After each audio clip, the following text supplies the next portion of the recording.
화교 자본은 전 세계에 걸쳐 있는데요. 특히 동남아 중심으로 되어 있습니다. 중국 시장에 많은 투자를 한 것으로 알고 있는데요.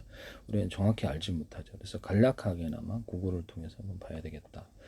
중국의 화교 자본 금융회사는 홍콩, 대만 등 중화권에 기반을 둔 대형 금융그룹과 동남아시아 화교들이 설립하는 OCBC 등은 중국 본토의 IT 공룡 기업 텐센트, 알리바바 관련 금융 서비스를 볼 수 있다는데요. 최근에 뭐 그림자 금융한테 자금도 활발하지만 이게 좀 위험한. 그다음에 뭐 유안타 그룹처럼 한국 시장에서도 화교 자본이 증권과 저축은행, 금융권에 진출한 사례가 있었고 자체 은행을 이기다가 한국의 금융을 또 인수를 할 수도 있잖아요. 우리 금융이 만약 부실화됐을 때 이런 부분을 있을 수도 있어요. 과거 외환위기 때도 있었는데요. 우리나라 외환위기가 발생하거나 이 부분 좀 문제가 돼. 아직 은행에 부실이 없는데 중국 빅테크들은 자체 금융 서비스 알리페이를 제공할 인력량 확대하고 있다. 유안타 그룹은 대만계 홍콩 대만 기반 금융그룹의 대만계 화교 자본 전국 금융시장 증권저축은행 전출에 적극적 활동을 펼쳤다. 범중화권 금융 네트워크 중국 본토 홍콩 대만 간의 자본 이동을 기반으로 한 대규모 금융그룹들이 존재한다. 동남아시아 화교계은행 OCBC 오버시 차이니스 뱅킹 코퍼레이션 이렇게 아주 싱가포르를 중심으로 해서 동남아시아 화교 네트워크를 통해 성장한 대표적인 화교계 은행이다. 국가 간 관계를 초국적 금융 네트워크를 형성하고 있다. 알리바바 그룹인데요. 알리페이를 통해서 결제, 투자, 대출, 종합금융 서비스를 제공하는 거정의 핀테크 기업이다. 텐센트는 위챗페이를 중심으로 강력한 결제 및 금융 생태계를 구축했다. 여기가 중국 본토 IT인데요. IT 거대기 금융 서비스. 이게 SN그룹, 우리나라 엔터테인먼트 SN그룹에도 투자를 했죠. 지분 투자를 텐센트가. 이렇게 해서 그림자 금융 화교 자본이 부동산 실무 투자에 깊숙한 관여를 하기도 하는데요. 그래서 중국 내에서는 규제가 덜한 자산 운용사 신탁사를 통해서 부동산 투자 등이 활발했다. 그림자 금융 섀도우 뱅킹 이렇게 해서 이는 리스크를 동반하며 신탁사의 파산 위기도 불거지게 됐다. 강력한 네트워크 화교들은 지연 혈연을 기반 초고가적 네트워크를 형성한 금융무역에서 큰 영향력을 행사한다. 그러나 중국 본토에 비할 바는 아니죠. 그래서 중국 본토와의 연계 이런 것들 중국 본토의 거대 기업 및 정부와 긴밀하게 협력하다 확장된 영향력을 보인다. 전통적인 은행과 증권사부터 IT 기반 핀테크, 비제도권 그림자 금융까지 다양한 형태로 금융시장에 참여하고 있다라고 나와 있습니다.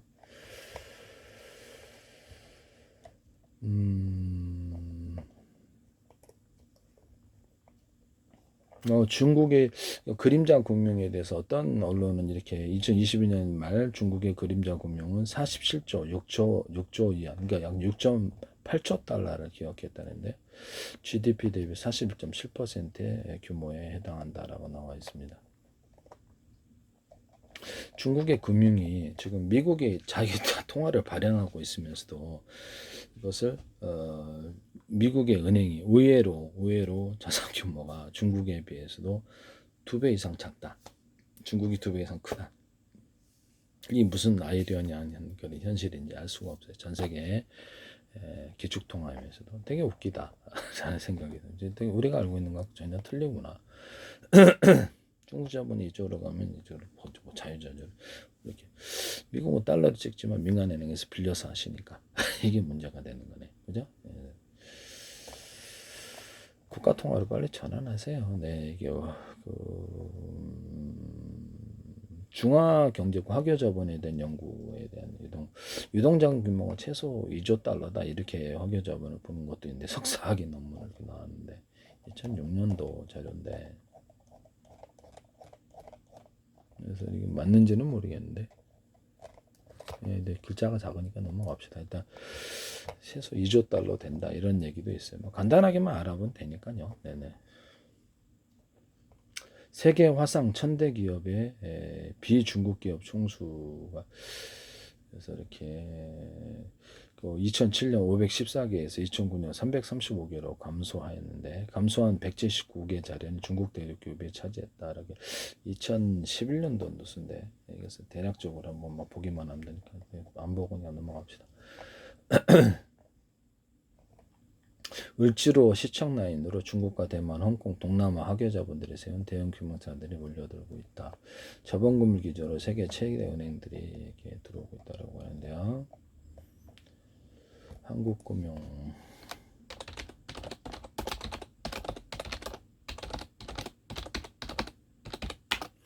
한국에 진출한 중국 금융사. 한국에 진출한 중국은 중국 5대 은행, 공상은행, 건설은행, 중국은행, 농업은행, 교통은행, 그래서 알리바바, 텐센트, IT 기반 금융 서비스 기업들이 있다. 무역금융과 개인 및 기업 금융 서비스를 제공한 한중 경제 교류의 핵심 역할을 하고 있다.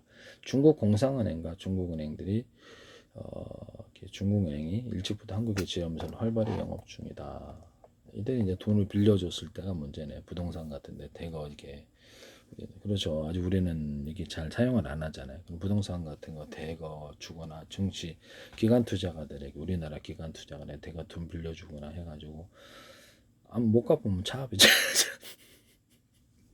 우리나라 증시에 만약에 이들이 자본이 들어와가지고 원화하고 위안하고 직접 결제를 하잖아요. 거래를 1대1로 해가지고 근데 바꾸잖아요. 그래서 이런 것이 만약에 증시에 들어온다면 국내에서 만약에 증시에 투자를 외국인 자본이 들어와가지고 들어오는 거, 그 다음에 국내에서 자금이 들어와서 여기를 갖다 투자하는 것을 한번 생각하지 않을 수가 없는 거죠. 그러면 우리나라 증시도 충분히 흔들릴 수 있다. 전 세계에서 32% 이상 높은 점유율을 갖고 있는 중국 자금인데 화교자본까지 한번 생각을 해봐라. 화교자본과 이게 중국 자본, 본토 자본이 공략을 했을 때 한국 금융에 대해서 이게 의문시 되는 이런 부분이죠. 중국 공상은행은 서울, 부산, 대림, 건대 등의 지점을 두고 무역금융, 대출을 원화결제 시스템과 다양한 서비스를 제공하고 있는데 중국은행이 1990년 수교 당일 진출, 서울, 안산, 대구, 구로 등의 지점 운영. 단순한 은행 대출, 소매 대출 부분이면 괜찮은데 이 부분이 기관 투자가들에게 돈을 빌려줬을 때가 문제네요. 기업 같은데.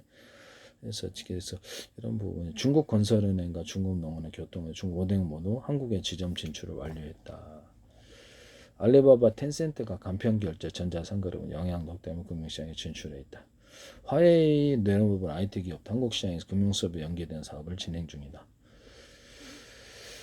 중국 자본의 한국 금융시장 진출은 2010년대 초반부터 본격화되었다. 주요 목적은 한중 무역 및 투자 활성화, 우리나라 원화 위안을 직거래 시장 조성자, 은행 참여, 위안화 국제화도 기여했다.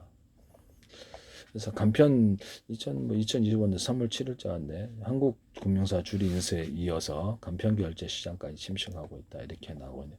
광대은행까지도 다 그래서 정보 유출 온다. 그래서 한국의 어떤 소비자들에 대해서 정보 유출 온다. 뭐 이렇게 나오고 있어요. 이걸로는 은행 보험사들의 금융사들이 광범위한 개인과 기업 정보를 갖고 있는데 이런 정보 보안 문제를 한국 금융사를 2010년도 초반에 막강한 자본 무기로 한국 금융사를 쇼핑을 해왔다. 중국 주요원들 대부분 한국에 진출한 상태다. 금융시장 전체를 다 장악할 정도는 아니지만 은행, 보험, 간편결제에서 깊숙이 증시자금을 빌려줬을 때가 문제죠. 증권사 설립 또는 한국의 증권사 이렇게 인수 이 부분이 지금 문제가 되는 건데요. 증시를 알게 모르게 이제 직접적으로 이렇게 많이 이렇게 영향을 줄 수 있다 이 말씀이죠. 그래서 이 부분이 1990년도부터 이렇게 중국 금융사가 수교 후에 이렇게 적극적으로 들어왔는데 한국의 거저는 중국 유학생 대상으로 금융 서비스를 제공하고요. 그러나 차이나몬이 본격적인 진출 2010년부터 한국 금융사를 사들였는데 우리은행 경영권까지도 한번 노렸답니다. 그래서 우리은행도 좀 인수 대상일 수도 있겠네요. 잘하면. 중국 안방보험이 우리은행 경영권까지 노렸다. 안방보험 우리금융그룹 소수지분 4% 리수의 이사에 진출하게 돼. 그럼 미련을 갖고 있겠네요.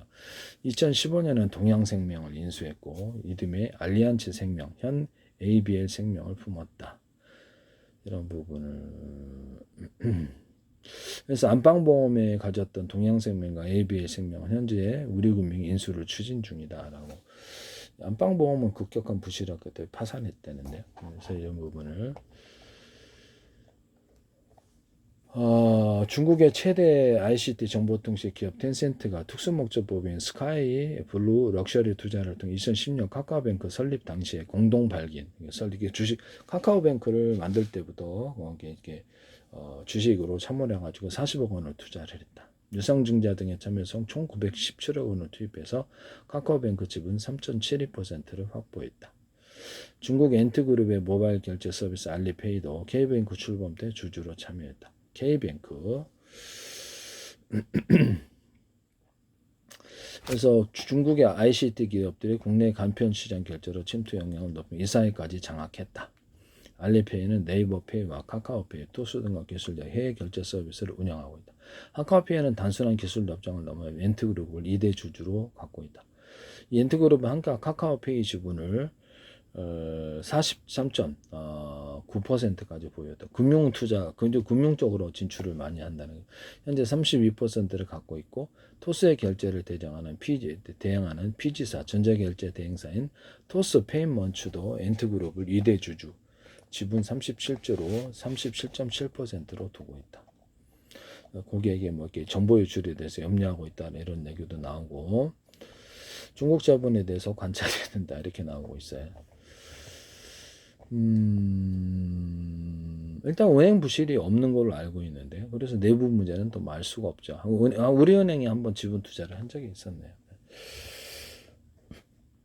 아직 우리 금융기관이 이렇게 부실화되는 이런 특히 은행 부분이 그것은 딱히 보이지는 않아요.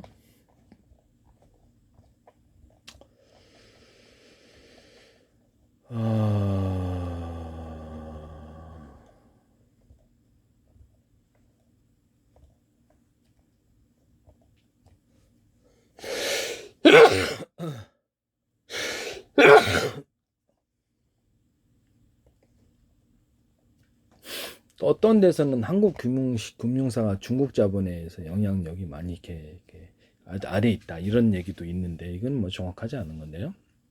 그래도 한번 알아는 보겠습니다. 구글 자료인데 자산운용사를 통한 영향력 확대, 금융시장에서 투자 자본 배분을 담당하는 핵심 기관인데 운용사가 어떤 기업에 자금을 투자하느냐에 따라 산업의 성장 방향이 결정된다. 금융시스템 전체 막대 영향을 주요 기업에 대해서 자본 투자, 돈을 취급해서 지분을 이사의 진출 이거를 이제 방향성이 일 수 있겠다라는 생각이 드는데요. 한국 기업이 어려워질 때겠죠. 파산이나 이럴 때. 잘 될 때는 진출하기가 금액이 크니까 이렇게 국내적으로 비난 여론이 있겠지만은 기업들이 파산했을 때 우리나라의 대기업이다 그러면 자금이 많이 필요할 때 들어왔을 때는 구원자가 되는 거죠.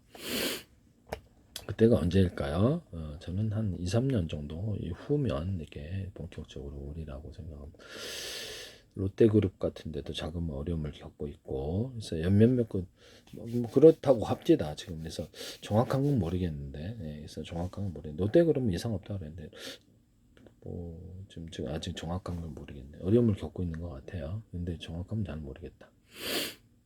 중국계 자본이 투자한 한국운용사 A자산운용, 중국 국유기업과 학장, 한국과 중국 기업들은 대형 펀드를 운영하고 있다. B운용사, 운영자금, 중국 사모펀드가 대주주로 참여. C증권사 운영 부분, 중국 대형 투자사가 지분 보유, 중국 본토기업에 대한 투자를 주도하고 있다. 중국 자본이 한국 운영사의 지배규제에 깊이 개입하는 경우 운영사의 투자 방향이 한국 기업의 장기적인 성장이 아니라 중국 자본의 이익을 최우선식으로 해서 기업으로부터 최순의 이익을 가져가는 흡수하는 식으로 갈 때 어떻게 될 것이고 부정적일 수도 있다고 이렇게 얘기를 하네요.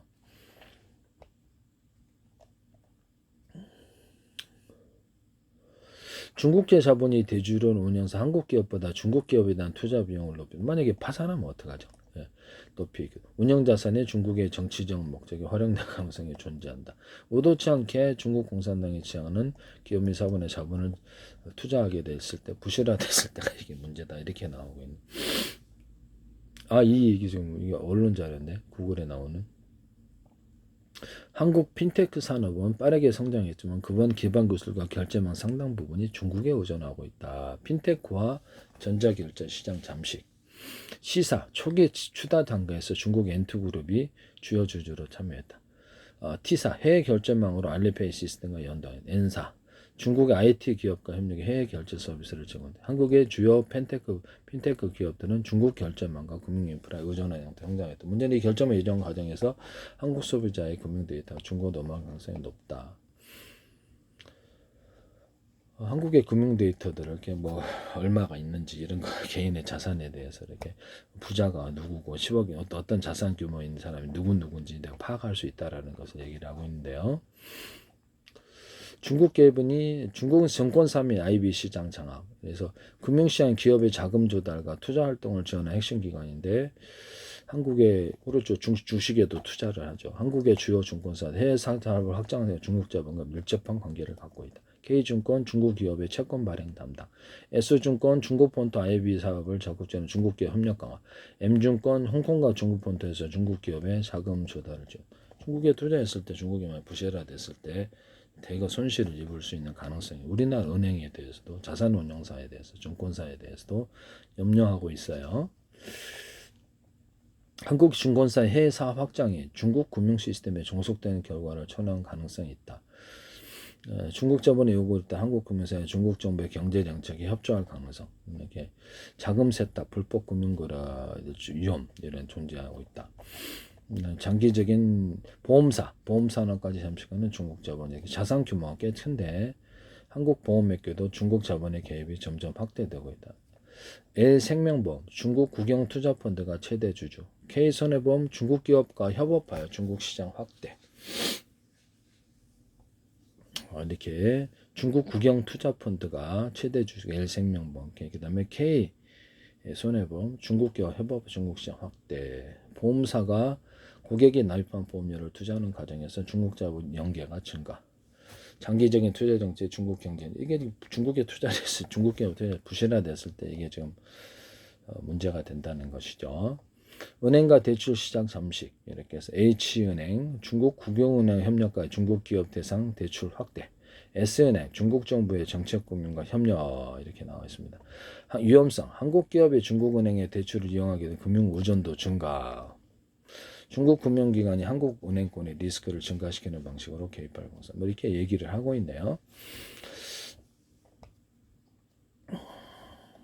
중국의 기업에 대출해 주거나 투자했을 때 부실화됐을 때 이게 이쪽으로 떠는 게 된다는 이게 문제가 좀 있을 수 있겠다. 한국 금융사의 뭐 부동산 업체라든지 뭐 기타 등등 중국 업체가 부도났을 때가 이게 문제가 되네. 그래서 이게 같이 부실화된다는 거죠. 투자했을 때. 디지털 금융 인프라 중국 의존도 증가. 한국 금융사의 IT 인프라 상당수는 중국 기업과 협력해서 구축이 되었다. 이렇게 나오는데요. H은행은 중국산 AI 기반 리스크 관리 솔루션 도입. S은행은 중국 클라우드 서비스 협착. 중국이 IT 인프라를 갖다 건설했다. 이렇게 위험성. 한국 금융사의 IT 보안은 중국의 영향력 아래 놓이게 된다. 이게 문제가 있을 수 있네. 전산 서버 혹시라도 그런 게 없어야 되는데요. 네네.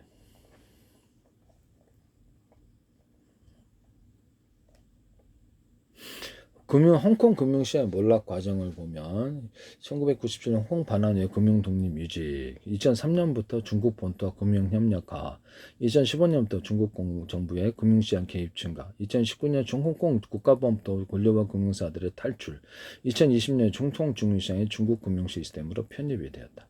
한국과 홍콩의 유사점, 중국 자본의 금융시장 개입 방식이 동일하다. 한국 핀테크 금융권이 중국 결제망과 연결된 금융 데이터 및 IT 인프라가 중국의 통제 가능성을 가지고 있을 수도 있다라고 여기서 얘기하고 있어요. 구글 자료입니다. 결국 한국 금융시장의 미래 선택의 기로에서다. 한국 금융시장 중국 자본의 직간접 쪽에는 조용한 영향력 확대를 점점 종속되고 있다. 핀테크, 증권, 운용사, 보험 전 금융권에서 중국의 영향력 아래 놓이고 있다라는 것이죠. 홍콩 금융시장의 몰락을 반면교사 삼자. 그래서 한국 금융시장의 독립성을 지킬 방법을 강조해야 된다라고 얘기에 나와 있습니다. 이제 이게 화교자본이라든지 이제 여러 가지 좀 이제 봐야 되겠는데 이것은 이게 단순하게 지금 한 번 동영상으로 끝날 게 아니라 지속적으로 좀 탐구를 해봐야 될 것 같습니다. 중국의 금융에 대해서 우리는 너무나도 모르고 있다.